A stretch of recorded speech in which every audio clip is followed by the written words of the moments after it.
Hello, everybody, and welcome back. We are going into our final match of the Casting Colosseum in Day 3 action, where we have Speedlimit versus Dairuga. Speedlimit did win his first match tonight, and looking to improve upon that. Let's take a look at Speedlimit and his player card. Hails from Northern Indiana. He is 28 3/4 years old. He has 10 years of TCG experience, and he enjoys decks, pretty much any deck that he can think of. But he tends to gravitate towards control. His fun fact, he enjoys short walks to the fridge, and he really hopes to find that special legendary one day. You can follow Speedlimit on twitch.tv/Speedlimit55. Now let's take a look at the deck Speedlimit is playing tonight. It is Community Management. Troops in this deck are 2 Brood Barons, 2 Reese the Crustcrawlers, 3 Azure Fate Sorceress, 2 Monsoon Shogun of the Windigen, 3 Fenteo the Brood Priest, 4 Exarch of the Egg, 4 Ancestors Chosen round out the troops. And for his actions in this deck, playing 3 Extinctions, 2 Arachnophobias, 4 Counter Magics, 3 Kills, and 4 Arcane Focus. Rounding out his resource pool, he is playing 4 Shards of Cunning and 4 Zenix Silks. His champion for this deck is Zorzum of Koru, which has a starting health pool of 22, requires a Blood and Sapphire threshold, pay 3 to create 3 Spiderling eggs for each opposing champion and put them into their deck. Well, Speedlimit might still be searching for that special legendary, but he's got quite a few in this deck. Community Management, so dubbed by Speedlimit, has been around for a while. We've seen it. It hasn't taken any of our top IQs, but it's gotten to the top 8 several times. Those first 2 times were piloted by Metronomy, and then I actually piloted a version of this deck that looks fairly similar in the 11th IQ. Key aspect of this deck, the key combo that you're looking at, is between Azure Fate Sorceress and Fenteo the Brood Priest. Fenteo, of course, is our community manager, which is where we get this name. Fenteo, when exhausted, will create Tarantula eggs in each opposing champion's deck, 3 of them. And if a Tarantula egg is drawn or goes into the crypt, it will put a 5/5 Tarantula on the board that also, when it comes into play, will destroy target opposing troop. What makes this particular effect so incredibly terrifying is the 1-hit kill potential that Azure Fate Sorceress brings to the table. This Azure Fate Sorceress, much like we saw with the Speedlimit in his last game, will have the Bury Gem equipped. And so if a Tarantula egg, which is a 5-cost troop, comes out, Azure Fate Sorceress will inspire that Tarantula egg to bury another 5 eggs off the top, which, 10 eggs, 5 plus 5 for 10. And then if in any one of those 10 cards, another Tarantula egg is found, it will just repeat the combo over and over and over again. If you get at least 2 activations of Fenteo the Brood Priest power off, that is a 1-shot kill. And let's take a look at his opponent, Dairuga, coming back from his first action in the Casting Colosseum. He is a student at the University of Norway. He is studying information technology, logistics, and law, and specializing in contractual law. He's 23 years old. He has multiple years of TCG experience, and he likes to play mid-range control. Facts about Dairuga: he plays piano and owns every Discworld novel of the series. Let's take a look at the deck Dairuga is piloting tonight. He is playing a Blood Bunny deck.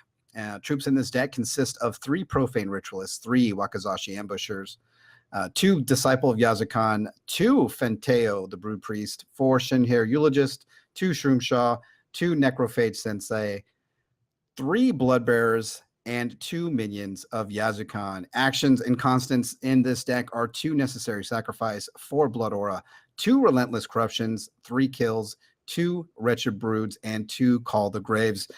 Rounding out his resource pool, he's playing a single Crackling Vortex. His champion is Benoshi the Ruthless, which a starting health of 18, requires a blood threshold and pay 3. He can sacrifice a troop. Another target troop gets +2/+2. So for those of you who didn't catch us in our first Casting Colosseum, Dairuga has challenged once before and lost. So perhaps you'll be able to bounce back into the winner's seat with this Blood Bunny deck. Much like our previous contestants, this deck focuses on sacrifice effects using things like Wakizashi Ambusher and Shin Hair Eulogist to get the most out of troops that get put into the crypt. Interesting change, we see the Necrophage Sensei being run main deck, which was not the case for our previous contestant. Fewer versions of Minion Vyazakan, and critically, an extra Fenteo the Brood Priest, so bringing a little bit of control and power card to this Blood Bunny brew. Strategically speaking, much like before, we are going to look at a sort of strong beginning, lots of low drops, and you want to overrun your opponent with many low drops, sacrificing the weak to buff up one or two major threats that carry the game on their shoulders.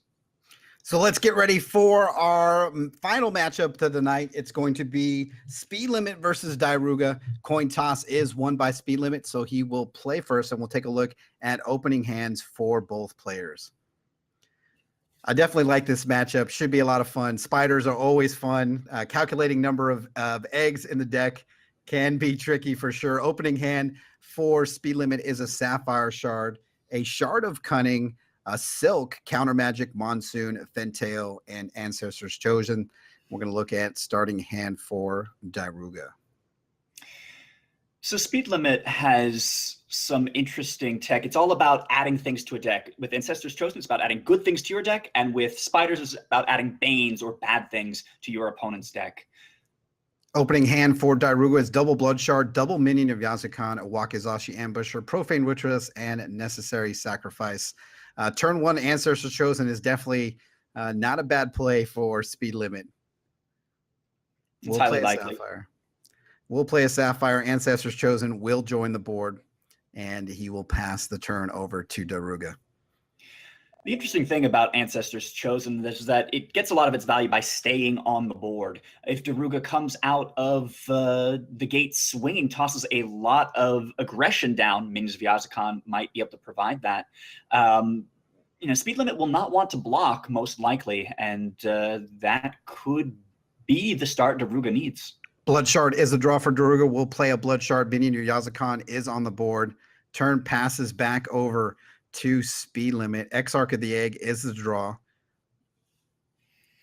Has to decide how he wants to proceed here. The choice of Shard is actually a pretty big strategic choice. On the one hand, you can play the Zinza Silk, which gives you a temporary resource and will allow tunneling the Monsoon or playing Exarch right off the bat. On the other hand, if he plays the Shard of Cunning, he is giving up an entire turn, unable to play anything else. It looks like he is going to play the Shard of Cunning for a Blood Threshold with only one resource, not going to sacrifice his Ancestors Chosen. Will pass the turn back over to Dairuga. His draw is a Blood Shard. We'll play it now at 2 resources. Actually, no, his draw was a kill. He played a Blood at 2 resources. Well, the 2 resources are pretty nice because, with tunneling effects, whether it's the Wakizashi or the Minion, you can put something down and keep up the pressure that he needs so critically. Minion will swing in, bring Speedlimit down to 21. That Wakizashi Ambusher will be tunneled. Turn will pass back over to Speedlimit. His draw is a Reese. Silk is played. Have the option. We'll go for a Blood Shard. And a couple plays options here for Speedlimit. He also has the Champion ability, which will put Spider eggs into Dairuga's deck, and looks like he is going to activate that. Spiders everywhere. Now, whether Speedlimit decides to tunnel Monsoon, Reese, or just simply play the Fenteo is going to determine how the rest of this game will unfold. If Monsoon comes down, it means he wants to protect his later threats. If he puts down the Reese, it means he wants to put a great deal of pressure on Dairuga. If he just plays the Fenteo, it's about maximizing his combo potential, and it looks like that's what he's going to do. Ancestors Chosen swinging in will bring Dairuga down to 17. Fenteo is the play. We'll pass the turn over to Dairuga. We'll play a Blood Shard now at 3 resources. He's got a couple options. Yeah, it might have been hasty on Speedlimit's part. Dairuga does have a kill in hand, so being able to just wipe that Fenteo, if Speedlimit had waited one more turn with the Monsoon, would be able to bring that Fenteo back even after the kill. Go to attack phase for Dairuga, minion of Yazukan swinging in. We'll see if damage is assessed to Speedlimit. If it is, it'll bring him down to 20. Gonna block with Fenteo, so decides to take that damage to Fenteo. That'll remove the minion of Yazukan, and now it will go back and be tunneled along with the Wakizashi Ambusher. So that might seem like an odd attack for anybody who isn't aware of how Wakizashi Ambusher works. The previous troop that was tunneled by Dairuga, for every Shinhair that dies, it will get +1/+1. So swinging in, even when Dairuga had the answer in hand, was actually carefully calculated for later on in the game. Fenteo will go to the crypt due to kill. Monsoon is tunneled for Speedlimit, and he will bring an Exarch of the Egg out onto the board as we go into attack phase, and looks like he's going to swing for 1. This will bring Dairuga down to 16. No play for Speedlimit. He'll pass a turn. So every one of those blue counters that you see there means that if the Exarch of the Egg gets put into the crypt, if it dies, it will come back when the Monsoon surfaces. Blood Shard is played for Dairuga. Profane Ritualist will join the field, and Dairuga will just pass the turn back over to Speedlimit. Draw for Speedlimit is as Ancestors Chosen. Wow. So Ancestors Chosen, for every turn that it remains on the board, it will put 2 Ancestral Specters. Ancestral Specters are 2/2 flyers for 1 that when you play them also allow you to draw a card. It is a very impactful card, and hopefully, at least for Dairuga's perspective, Speedlimit will not draw into any of those, since I think this game is going to be determined by an unchecked Profane Ritualist in the air. Exarch of the Egg will swing in for 1 damage, bring him down to 15. Ancestors Chosen and a Tunneled Reese for Speedlimit. Turn passes back over to Dairuga. Minion of Yazukan surfaces. Wakizashi Ambusher surfaces. Will target the Exarch of the Egg, and it will visit the crypt. And we'll go for draw for Dairuga. It's a Blood Shard, so he'll be at 5 resources. He does have Minion of Yazukan, Necessary Sacrifice, and a Blood Shard in hand with 5 open resources. Gonna play that Minion of Yazukan. A lot of sacrifice effects. Might use his champion power to buff up a troop. Could also go for draw with Necessary Sacrifice. Necessary Sacrifice is indeed played. A draw, though, is a spider on Speedlimit side. Still 2 Spiderling eggs inside Dairuga's deck. That is now a 6/6 Profane Ritualist and a 3/2 Wakizashi Ambusher. And he's going to swing with both. This is 9 damage inbound. This is actually really impactful. Speedlimit almost can't block beyond chump blocking. For every troop that dies, it is just going to make that Profane Ritualist bigger. And Speedlimit needs to find an answer to that Ritualist pretty much in 2 or 3 turns. Otherwise, that's going to be it. It's going to be very dangerous. Does decide to block with the Spiderling against the Wakizashi Ambusher. Will take 6. That Profane Ritualist now goes to 7. Turn passes back over to Speedlimit. Draw is a Sapphire Shard with 5 resources and a counter magic in hand. Speedlimit going to attack phase, and he's going to swing with both. This is going to bring Dairuga down to 13. Yeah, that shard is not going to do it. Speedlimit is going to need a kill or an extinction to save this game. Turn passes back over to Dairuga. Draw is a Crackling Vortex. We'll play out a Bloodbearer. Crackling Vortex. That'll put him in 4 charges, and he can use the champion ability, and he does against the Bloodbearer. That is a 10/10 Profane Ritualist and a 3/2 Wakizashi Ambusher swinging in. That's 13 damage. Speedlimit is going to go down to 2.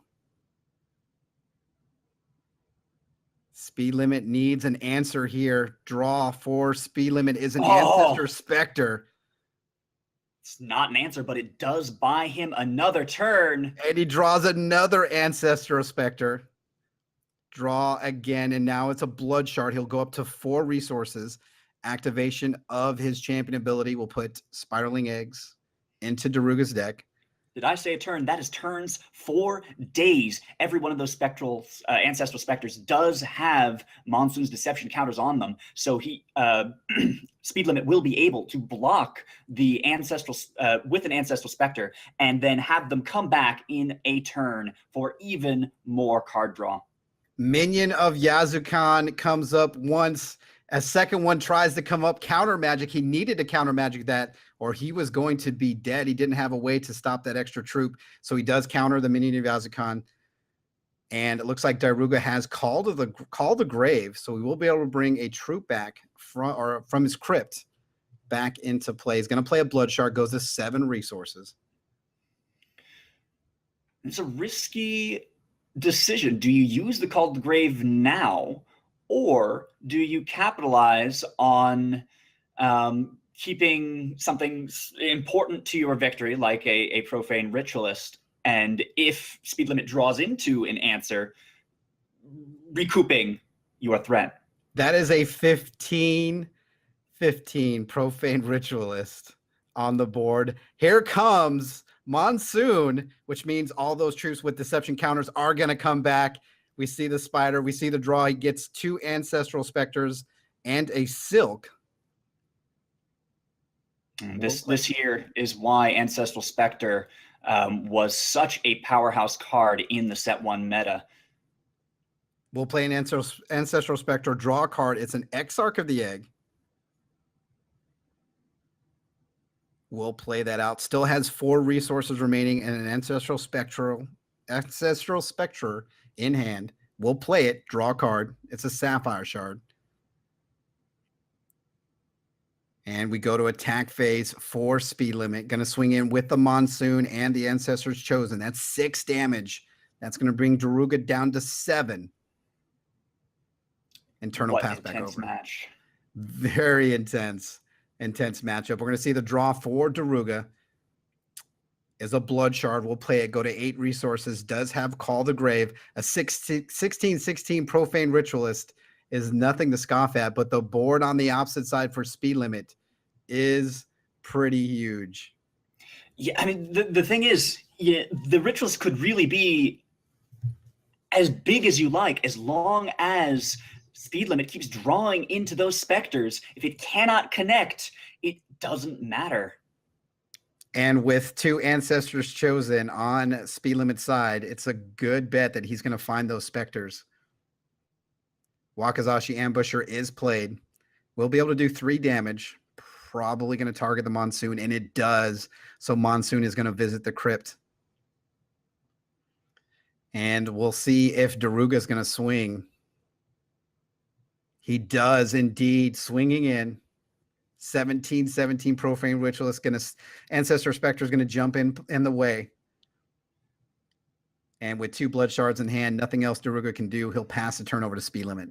One unfortunate thing is that Speedlimit has lethal, so even with that major push on Dairuga's side, it looks like this is going to be the last turn that he has here in this match.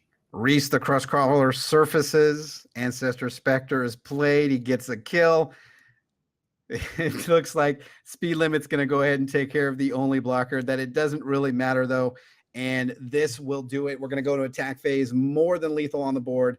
Everything's coming in against Dairuga, and Speedlimit will take this matchup 1-0 as we get ready for game number 2. Great match, though, between these 2 players.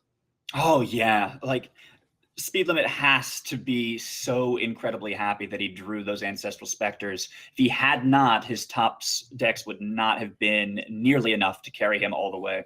All right, so let's take a look at reserves for both players, starting with Speedlimit, playing 2 copies of Zartaxis, Bishop of the Azure Fang, 2 Zentos Inquisitor, 3 Vampire Princess, a single Extinction, 1 Arachnophobia, 3 Inquisition, 2 Time Ripples, and a Verdant of the Ancient King. What are the options for Speedlimit to reserve in for this next game? Well, Speedlimit found in his first match tonight, Ripples are actually very powerful against bunny decks. You can critically at quick speed remove a troop that's being buffed up by say, Benoshi's champion power, or just get rid of an attacker at a critical moment. You might also consider extinction board wipes whenever you are trying to build up a board like you are in a bunny deck. Extinction, which destroys all troops on the board, is great tech to have up your sleeve. And let's take a look at Dairuga's reserves in this matchup. Looks like we're having some technical issues. Oh, that's right. Dairuga doesn't have a reserve. That's right. He submitted this deck without a reserve. So he is banking on his deck as it is in this matchup. So no reserves for Dairuga as we get ready to go into game number 2. Very interesting not to have reserves for his matchup. It's a very confident player that goes into a constructed match without reserves. Reserves are your Swiss Army knife. Reserves are your safety line. Without those, you just have to hope that your deck has every piece of tech it needs to overcome your opponent's tricks. Here we go. Game number 2. Speedlimit has the 1 game advantage over Dairuga. Both players saying good luck in game number 2.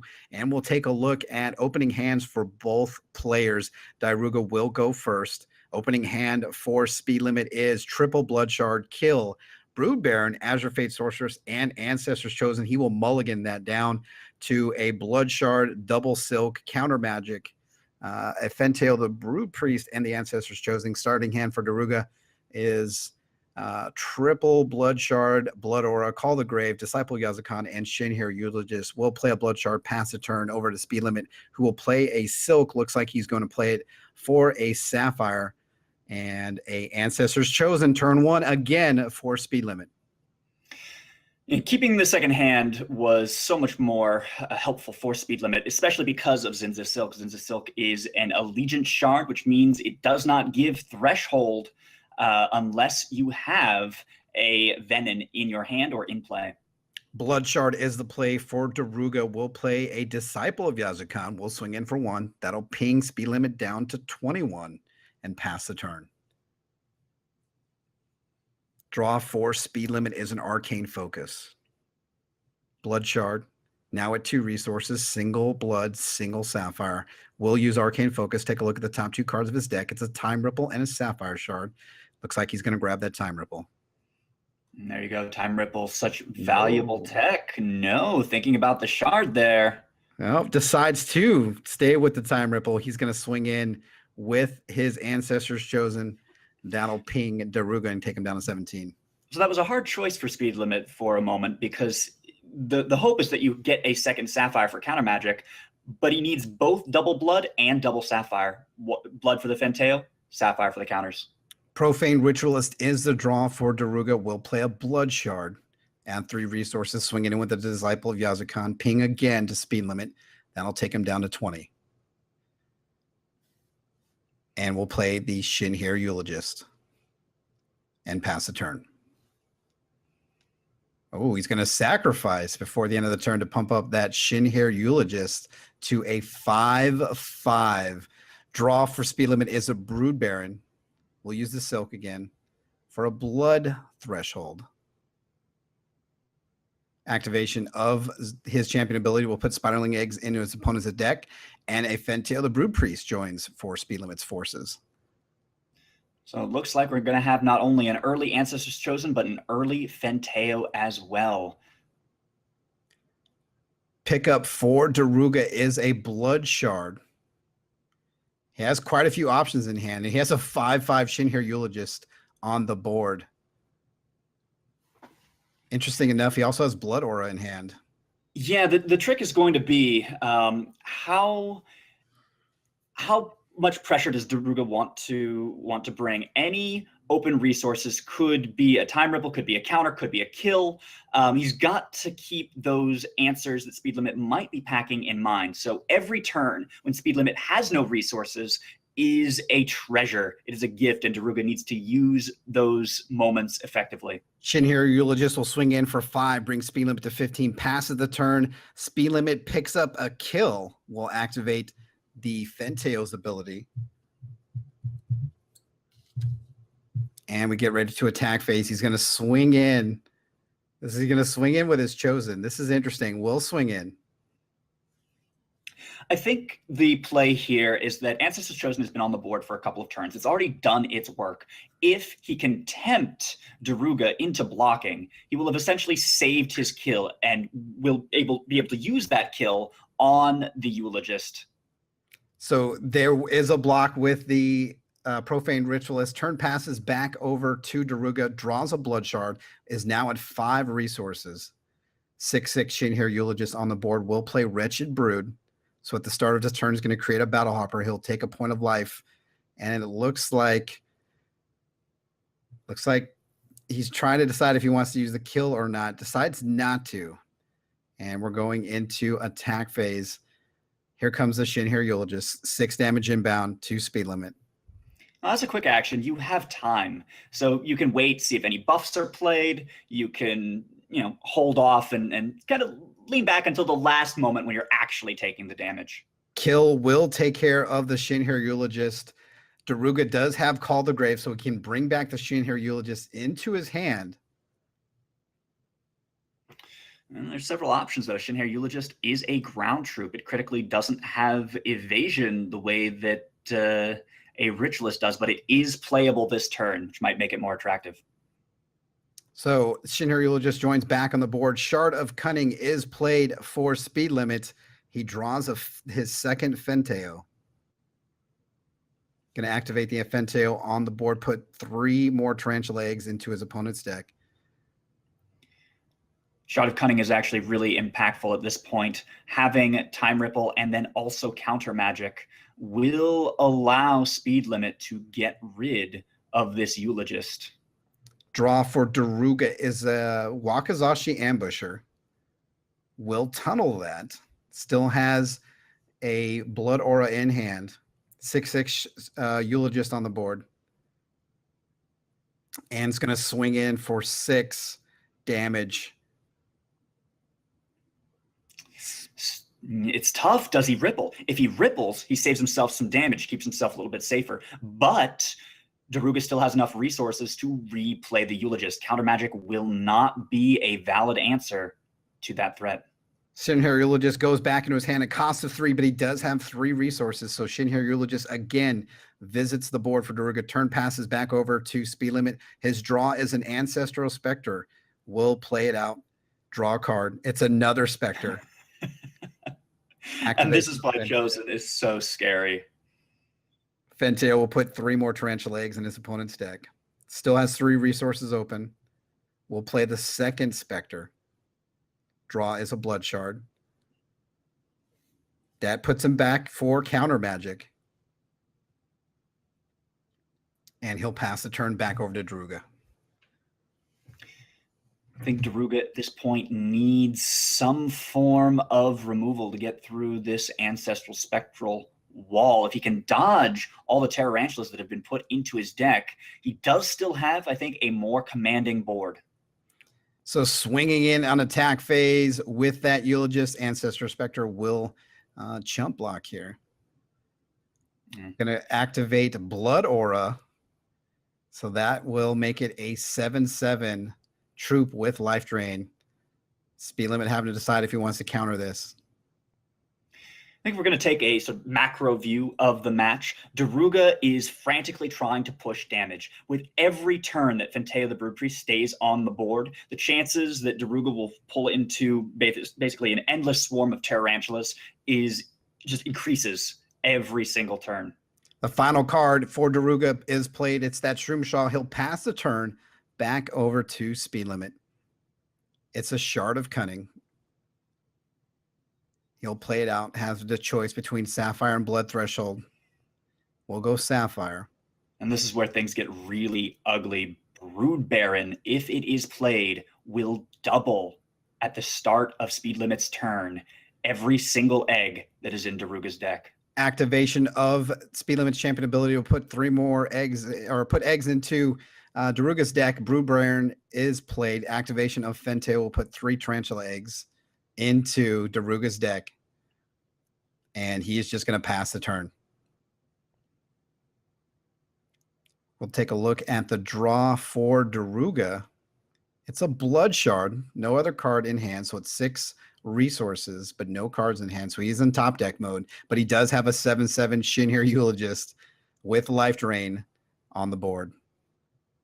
Dodging those tarantulas beautifully. I mean, the likelihood is increasingly small, but if Dairuga can do it, Speedlimit is going to run out of chump blockers.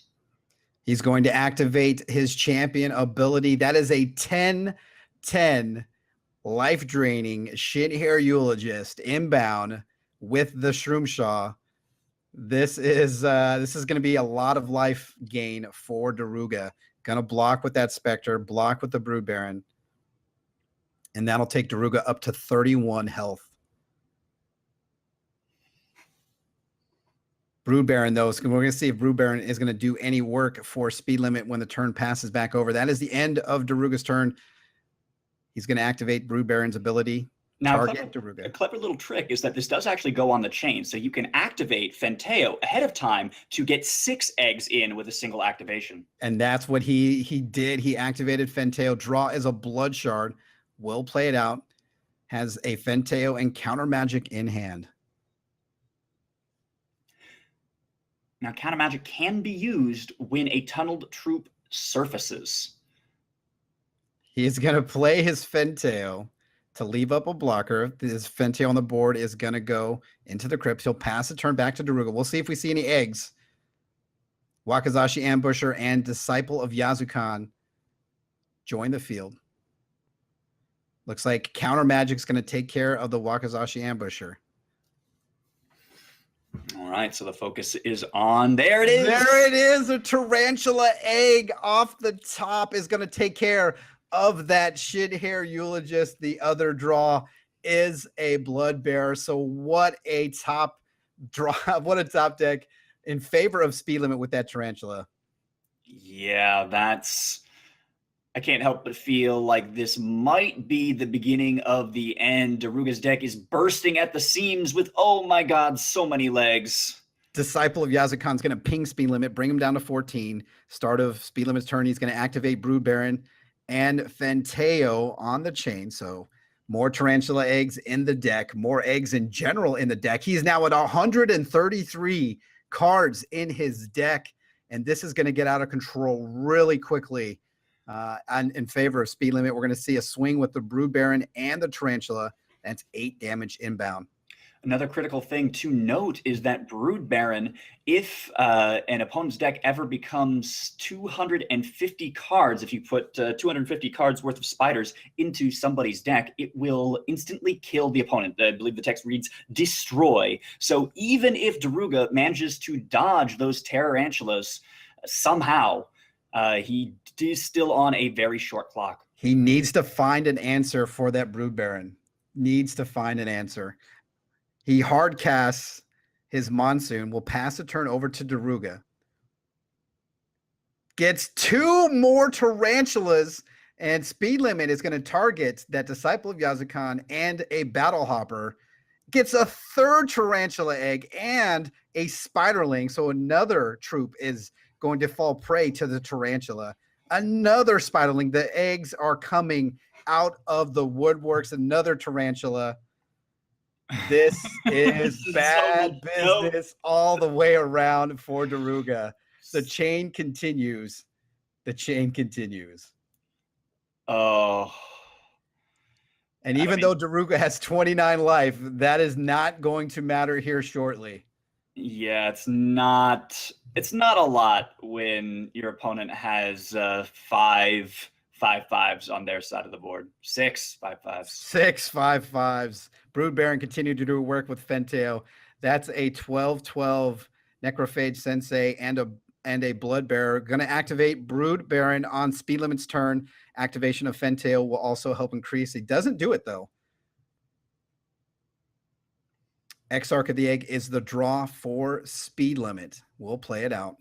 No cards in hand for Speedlimit. Definitely has the board presence with 6 Tarantulas. Looks like he's waiting for the spider win. And we're going to see some more action here. 2 more Tarantulas targeting the Necrophage Sensei and that Blood Bearer. They are going to go to the crypt. We see another tarantula, and unfortunately for Dairuga, this is going to be it. So many eggs just answering the call for Speed Limit. The chain is amazing here. Some more tarantulas. Well, I mean, if you consider that a normal deck starts out with 60 cards, we're looking at a 200 and something card deck over on Daruga's side. So it is, at this point, maybe 2/3 tarantula eggs, 1/3 actual cards that Daruga started out the game with. And there is definitely a tarantula party here for Speed Limit. Activation after activation after activation. And there is nothing going to be left for Dairuga as the chain resolves. All the tarantulas join the battle, and Dairuga's at 30 health, so there is that. Unfortunately, there is a ton of spiders on the opposite side, not to mention Monsoon as well. And the spiderlings, which are only 1/1, are also unblockable. But I mean, at this point, I think it's the 5/5s that are going to carry the day. Dairuga is going to cast Relentless Corruption. Speed Limit saying, "What have I done? What have I done?" Oh, Gets an Azure Fate Sorceress. Azure Fate Sorceress is one of the main combo pieces that Speed Limit would have needed for the Spiderfall victory. Going to activate the Brood Baron ability. We'll put some more Spiderling eggs into the deck.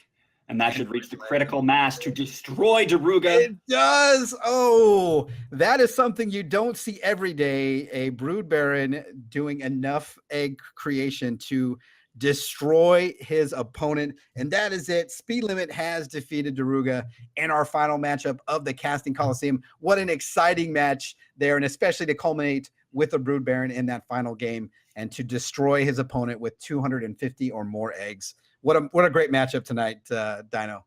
Oh yeah, I mean, I'm partial to the deck. I've piloted it in the past, but I feel like Banes are such a special part of Hex. They really have a cool combination of both flavor and mechanics and theme that feels like what they're supposed to do, right? It's as if these spider creatures are slowly burrowing into your deck and invading your body and slipping in these spider eggs. And you're just like, oh, please don't hatch. I don't even want to see what happens when things start crawling out. Yeah, and it's unfortunate that Dairuga wasn't able to draw any answers for that Brood Baron. And we have all our gladiators tonight walking away with victories tonight, including Speed Limit redeeming himself, going 2-0 on the night, and showing why he is one of our gladiators. Let's go head on down to the tournament floor. We have our Hex reporter, Alucard, ready to speak with our champion, Speed Limit, after that great matchup in the final match of the Casting Colosseum. Let's take it down to Alucard. All right, I'm here with Speed Limit here on the tournament floor. Congratulations on that 2-0 victory, both in this match and overall for your score here for the Casting Colosseum tonight. How do you feel right now? You feel like you've redeemed yourself? Yeah, a little bit. I think I've redeemed myself. Yeah. So what led you to actually go down this path and try to build an armada of spiders just coming across at your opponent? Well, so as soon as the spider mechanic, when I first saw it, when it was released, I was instantly kind of drawn to it and terrified of it at the same time. Random mechanics in TCGs tend to... I'm always a little cautious about them, but after playing with them for a while, especially particularly in the draft format, I just really loved the way it was. And then so when you have a deck like this that's not so much built around getting lucky with hitting the eggs, but actually making it a certainty as long as you can control the game and get to a certain position where either that like a Brood Baron or Azure Fate can come out and just force the eggs to come out. Yeah, it just seemed like a really good way to take advantage of this mechanic that I've actually come to enjoy quite a lot. Awesome. Yeah, I really also love those creepy spiderlings getting in there. If you can consistently get them in your opponent's deck, you can just crush them and overwhelm them Right. with a big board there. So, what kind of preparations did you kind of make before actually jumping into the Casting Colosseum? And how did you test this deck out, and how did you get it to be the deck that you wanted it to be for today? Well, it's funny you should ask that, Alucard, because that was actually literally the first time I've ever piloted this deck. Impressive. And I told Dairuga and I were chatting. He's a good guy. He's a lot of fun. We were chatting beforehand. And I told him that. But no, I understood how the deck has worked. I've seen it played, but I've never had a chance to pilot it. I mean, I think if anybody was watching me sideboard, I really wasn't 100% sure what to do there. Fortunately, the deck was so threat heavy, and I think it was just kind of a bad matchup for Dairuga. He just didn't have enough answers for the constant storm of, if you let this card sit here for more than 2 turns, it's going to win the game. Mm-hmm. He just didn't have the answers in his deck. And that's, I think, really what it came down to in the end. So I got a little lucky being the first time I piloted the deck, but yeah, no, I looked at some different variants of it, and this was the one I liked the most. So that's kind of how I came to that. Yeah, game 1 was particularly exciting when you went down to 2 health. I did not think I was going to win that game. Yeah, it was a pretty incredible string of events to lead you to that victory in game 1. Like, what was going through your mind at the time? Well, so I was trying to, health management is a huge part when you're playing a deck like the one that I had against a deck that comes out fairly aggressively like that. So when he had brought me down to 2, I actually totally forgot about the tunnelers. Not totally forgot about them, but I hadn't incorporated them as well. I shouldn't have attacked. I attacked with one of the Ancestrals. I noticed that, yeah. I should not have brought in that one. I should have just held back. It really didn't gain me enough. And so I definitely made a misplay there. I got fortunate. I think I got a kill, which was able to kind of clear things out. I mean, I got, it's funny when you're playing both Ancestors Chosen and Spiders, because I'm hoping to get lucky when he draws. I'm hoping to get lucky when I draw. So it's a really interesting mechanic, and I kind of got lucky. I had quite a few of them, but to draw that many all at once was definitely a stroke of good luck. So yeah. Yeah, it was a very, very excellent recovery there. Thank you, Speedlimit, for joining me here. I wish you luck in future casting Colosseums, and hopefully for our big Hextravaganza tournament, you can have a big showing there.